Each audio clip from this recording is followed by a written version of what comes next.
একবার ভাবুন তো বন্ধুরা, এই বিশাল মহাকাশে আপনি একাই হারিয়ে গিয়েছেন এবং আপনাকে সাহায্য করার মতো কোনো লোকও নেই। এমন অবস্থায় আপনি কি করবেন? এমনই একটি মুভি আজকে এক্সপ্লেন করতে চলেছি। মুভিটির নাম হচ্ছে গ্র্যাভিটি।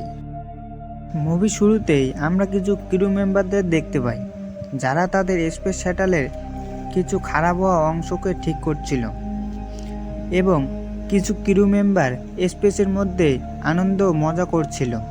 কিন্তু তখনই তাদের হেডকোয়ার্টার থেকে অর্ডার আসে যে সেখান থেকে তাড়াতাড়ি সরে আসতে, কারণ একটা স্যাটেলাইট ক্র্যাশ হয়ে গিয়েছে এবং সেই ক্র্যাশ হওয়া স্যাটেলাইটের কিছু অংশ তাদের দিকে আসছিল।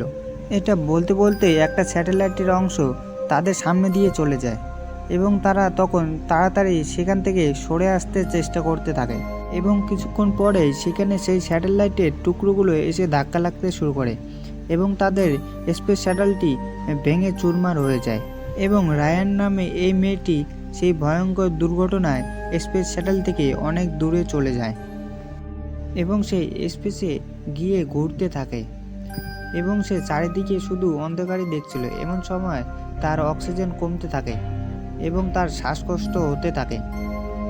কিন্তু তখনই ম্যাট নামের একটি ক্রু মেম্বার এসে তাকে বাঁচিয়ে নেয় এবং তারা আবার তাদের স্পেস শাটলের দিকে রওনা দেয় এবং যেতে যেতে তারা তাদের একটা সাথীকে আসতে দেখে। সে ওই দুর্ঘটনায় মারা গিয়েছিল এবং তার পাশেই তার পরিবারের ছবিও ছিল। বন্ধুরা, এটি হলো এই মুভি এক্সপ্লেনেশন ভিডিওর পার্ট 1 এবং পার্ট 2 দেখতে হলে সাবস্ক্রাইব করুন। পার্ট 2 খুব তাড়াতাড়ি আসতে চলেছে।